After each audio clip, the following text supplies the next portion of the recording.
America is a nation conceived in liberty, like no other nation in history. For hundreds of years, people from all over the world have come here for freedom, religious freedom, economic freedom, freedom of opportunity. But something is destroying America's unique liberty. I'm Joel Hilliker, managing editor of the Philadelphia Trumpet News magazine.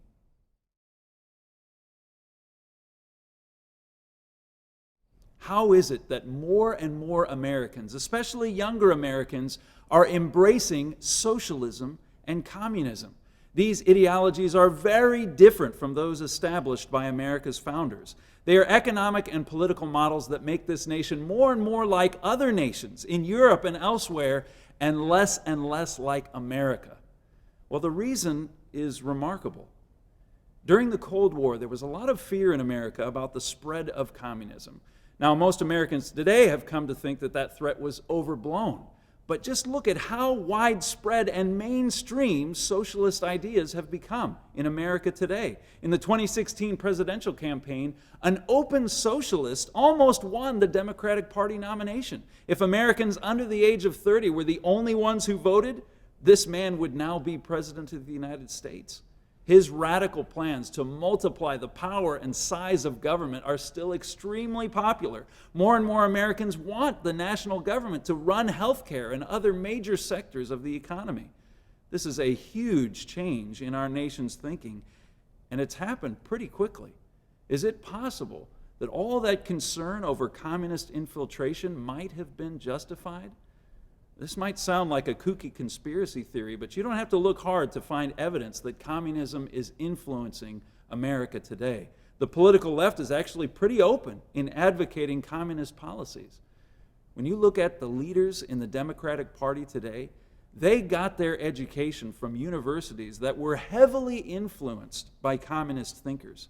In 1970, there was actually a KGB agent who defected from the Soviet Union, and he exposed in detail a plot by the Soviet Union to wage a stealth attack against the United States. He talked about ideological subversion, mostly aimed at American schools, specific methods including infiltrating universities with radical leftists, and establishing newspapers staffed by communists.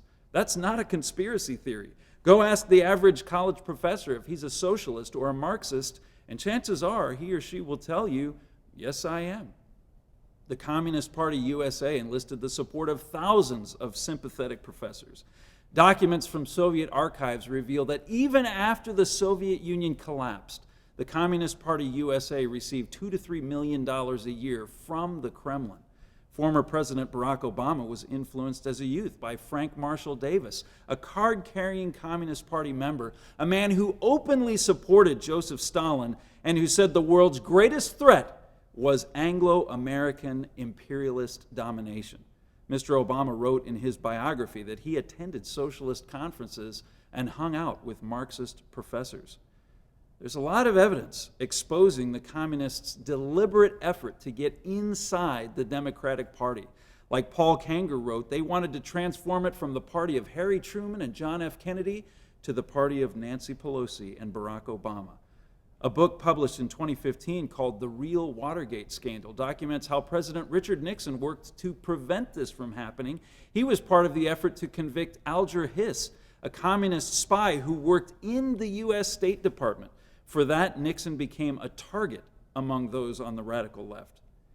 History shows that the way Nixon was prosecuted involved law-breaking and lawlessness far more scandalous than what he himself had to resign the presidency over.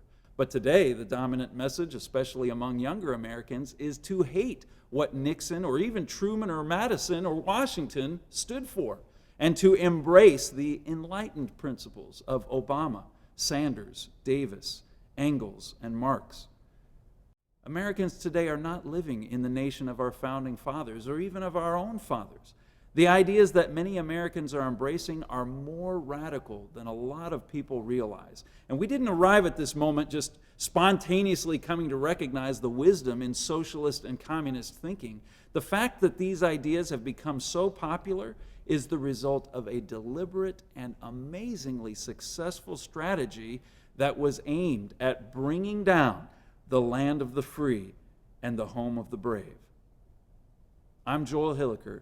Thanks for watching.